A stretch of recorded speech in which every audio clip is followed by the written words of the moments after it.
Welcome to the seventh episode of our show, Pakistan, a hard country, where we delve into the complex realities of Pakistan through the lens of Anatol Lieven's thought-provoking book. Today we're taking a deep dive into the sixth chapter, Politics, specifically exploring pages 174 to 219. Right.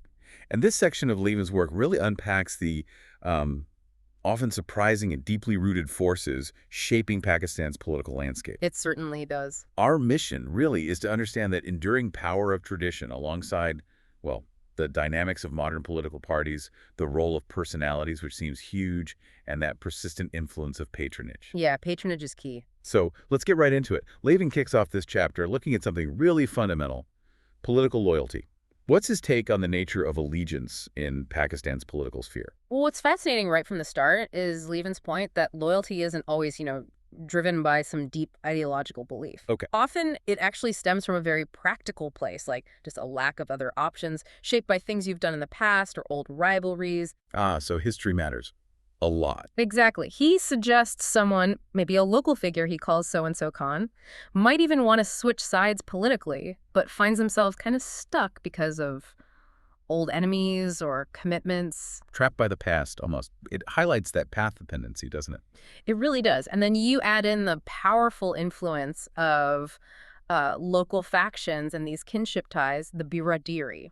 Right, the biradiri. That seems to come up again and again. Does that often trump sort of the bigger party affiliation? Well, it certainly can. Your main loyalty might be to your extended family, your local network, first and foremost. So what kind of impact does Lieven say this has, on the national level? If you connect the dots, these really deep local loyalties can end up fragmenting the national political scene. Decisions get made based on what helps a specific kinship group, maybe not the national interest or even the party's official line. Makes sense. But it's not completely without ideology either. Lieven is careful to point out that long-term loyalty can also reflect a genuine agreement with the party's ideals. Okay, so it's not just about local ties. No, he includes the view of, I think it was a PML-N supporter, for whom loyalty really meant a commitment to the party's vision for Pakistan. So it's complex, this mix of the very personal and the somewhat broader ideological drivers. Just that blend, yeah. The personal and the political all tangled up. Now, Lieven then gets into the relationship between the economy and politics, and, well, doesn't sound great. No, not particularly healthy. One of the really stark points Lieven makes is that even when Pakistan's economy grows, it hasn't really led to lasting budgetary security. Why not? And the political system itself is a major reason why. He points out that agriculture, a huge part of the economy, pays almost no tax. No tax. Seriously. Virtually none, largely because the landed gentry, the big landowners, have so much political power and, well, they shape government policy. It creates this fundamental gap in where the revenue comes from. That's a massive structural problem, isn't it? A huge hurdle. It is. And it's not just about who isn't paying taxes. Lieven also talks about how businessmen can often default on state loans simply because they have the right political connections. So influence trumps accountability. It paints a picture where, economic rules are sort of bent or broken because of political influence. So what's the overall effect of this system, according to Lieven? It leads him to quote this pretty critical description of the system, something like having the worst features of oligarchy and democracy put together. Wow. That's quite a statement. Yeah, you get the appearance of democracy, the voting and all that, but underneath it's a system where a lot of economic power is held by a few who then use their political clout to keep and grow their wealth. And it sounds like trying to fix this just hits a political brick wall. Pretty much. What's really revealing is Lieven's observation that historically it's only been these technocratic, non-political governments that have actually managed to increase revenue collection. But they don't last. Exactly. They lack that crucial long-term political support, the political base, needed to keep those reforms going against the powerful interests who, frankly, benefit from the way things are. Speaking of entrenched systems, Lieven also looks at the legacy of Zulfikar Ali Bhutto's nationalization policies back in the 70s. Yeah. Sounds like those had some really long-lasting consequences. Oh, definitely. What's particularly interesting is the lasting hostility it created among the capitalist classes towards the PPP, a feeling that stuck around even when the party's economic policies changed later on. Right. And maybe unintentionally, nationalization also created this huge system of state-appointed jobs.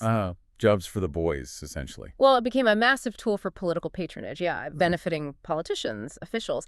Lieven notes that many people within those circles actually liked Bhutto's system for exactly that reason. It gave them valuable jobs to hand out.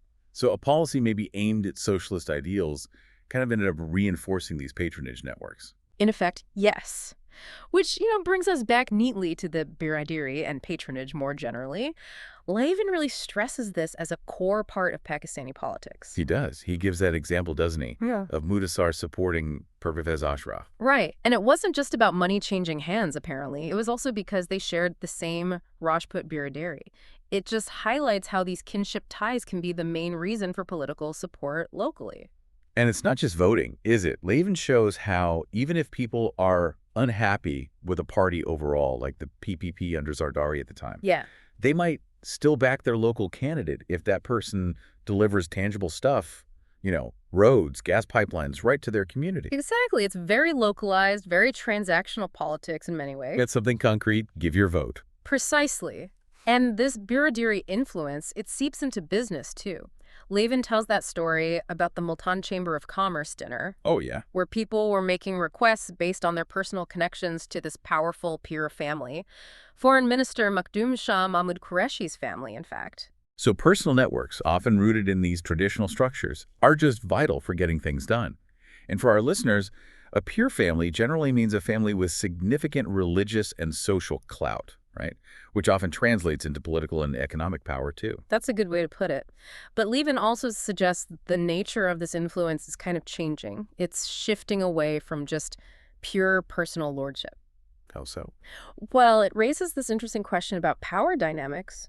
While those personal connections are still absolutely essential, there seems to be a growing need now to actually affiliate with a political party. Okay. And at least publicly, talk about some kind of ideology. That's becoming more important for lasting influence and, crucially, for protection. Just being a powerful local figure isn't quite enough anymore in the modern political game. And that shift towards party politics, Lieven says, brings new dangers, too. Definitely.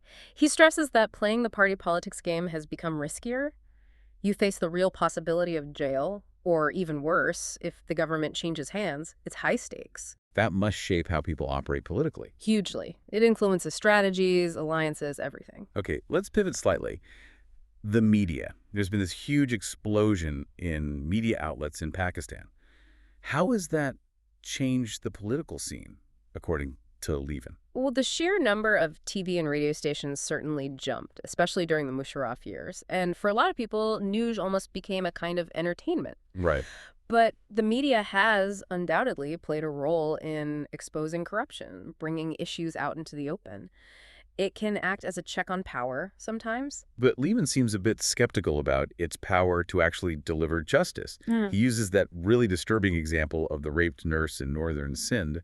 The media covered it, but... That's a key point he makes, yeah. The media can shine a light on terrible things, but the actual systems for getting justice, the government, the police, the courts, they're still critical. And often, as that case showed, they don't deliver. So exposure doesn't equal accountability.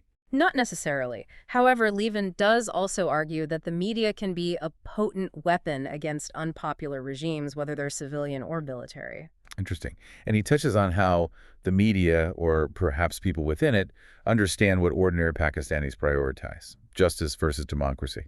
Yeah, this is where that quote from GOTV President Imran Aslam comes in. He suggests that ordinary Pakistanis have a really strong grasp of justice, often thinking about it in Islamic terms. Okay. Whereas the idea of electoral democracy might feel more abstract, maybe less directly relevant to their everyday lives. It raises that fundamental question about how different parts of society see governance and rights.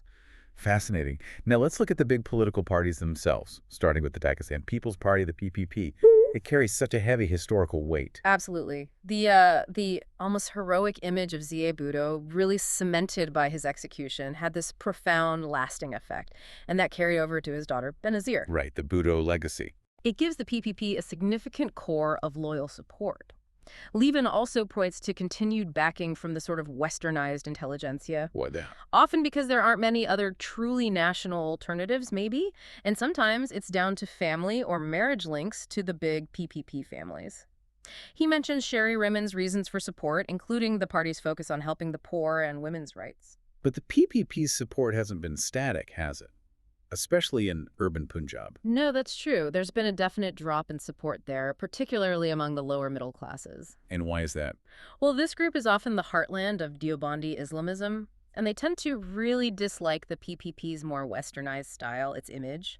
Lieven uses Lahore as an example of where the PPP lost ground in urban Punjab. Yet despite those challenges, Lieven argues the PPP still has some fundamental strengths for the long haul. Yeah, what's interesting is his view that the PPP is still, in some ways, more of a truly national party than the PML-N. How's it? And it has a particularly strong, fairly unchallenged base in Sindh, mostly because there aren't really other major political outlets for Sindhi sentiment. He even quotes a Sindhi PPP politician making that point. Okay. But the witness among businessmen persists, largely because of the memory of Z.A. Bhutto's nationalizations. That's a clear contrast with the PML-N. Right, so speaking of the Pakistan Muslim League, Nawaz, the PML-N, what are its defining features, its strengths and weaknesses, as Lieven sees them? Well, a primary strength, according to the book, is the trust it gets from the business community. Okay. Businessmen generally seem to believe Nawaz Sharif won't retaliate against business criticism, even though he's apparently much harsher with critical journalists.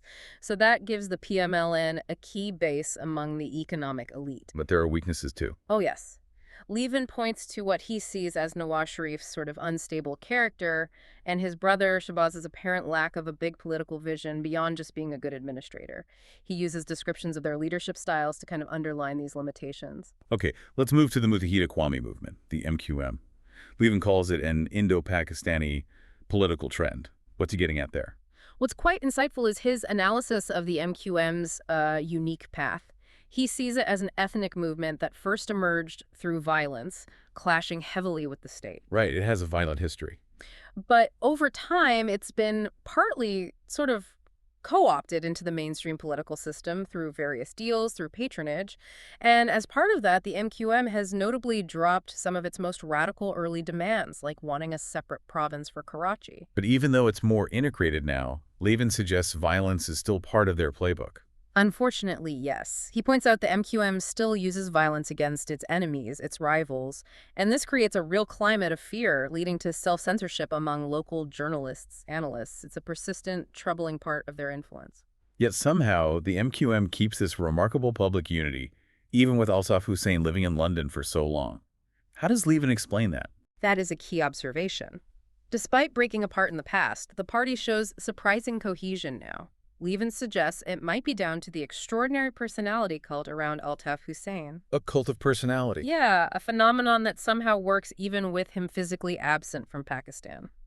And what's the basis of Hussein's appeal? He's not like a typical charismatic leader, is he? Exactly. Lieven argues his appeal is that he's seen as like an exalted version of the ordinary lower middle class Mohajir. Ah, relatable, but larger than life. Precisely. It's a very different image from, say, Benazir Bhutto's princess persona. It creates this really powerful bond, this identification with his core supporters. Okay, finally, this chapter gets into the really complex territory of ethnic and national identity in Pakistan. Lieven's analysis seems to show it's much more complicated than simple labels suggest. Oh, absolutely. He really stresses that the different ethnic groups in Pakistan are often incredibly mixed up together, so these rigid categories we sometimes use can be a bit artificial. And while you definitely hear complaints from Sindhis, Pathans, Balaf about Punjabi domination, especially under military rule, the reality is, well, more complex. Like the army example you mentioned earlier. It wasn't all of Punjab historically dominating the ranks. Exactly. Lieven notes that until fairly recently, the army rank and file came mainly from the Potwar Plateau, just one part of Punjab. Other bits of Punjab were often as underrepresented as Sindh was. It just complicates that simple narrative of Punjabi control. And Lieven even calls the provinces themselves Punjab, Sindh, Balochistan, somewhat artificial creations. He does. He argues these provincial lines don't neatly match up with historically self-aware national identities like you might see in Europe. Okay. There's huge linguistic diversity within these provinces, and often other identities matter more to people like religious identity or tribal lineage. Like being a Sayyid, as you mentioned. Yes, exactly. Being a Syed, for instance, can create bonds that cut right across provincial lines, and you find many big landowning families in Sindh and southern Punjab who are actually descended from Balak tribesmen, with loyalties stretching beyond provincial borders. What about the Pathans? They have a strong ethnic identity, don't they? They do, a very strong sense of identity, but they're also divided by powerful tribal loyalties, which can be very competitive. And then there's the Duran line, that border with Afghanistan splitting the Pashtun population. All this has kind of hampered the growth of a single, strong, modern Pashtun nationalism. Interestingly, Lieven points to Punjab's role in promoting Urdu. That is a key point. Unlike other provinces, which often push their own regional languages, Punjab historically really championed Urdu for education, for administration. Lieven sees this as showing a strong Punjabi commitment to a unified Pakistani identity, linguistically at least. And despite all the talk of Punjabi dominance, Lieven argues their share of the pie isn't actually disproportionate. He makes the case that Punjab's share of government jobs of state money isn't significantly out of line with its large population. And, many of Pakistan's national leaders throughout history haven't actually been Punjabi. It challenges that simple idea of Punjabi hegemony. But he does acknowledge there's a sense of Punjabi superiority that causes friction. Yes, he does note that. A feeling, especially among Punjabis from the north-central areas, that they're somehow superior.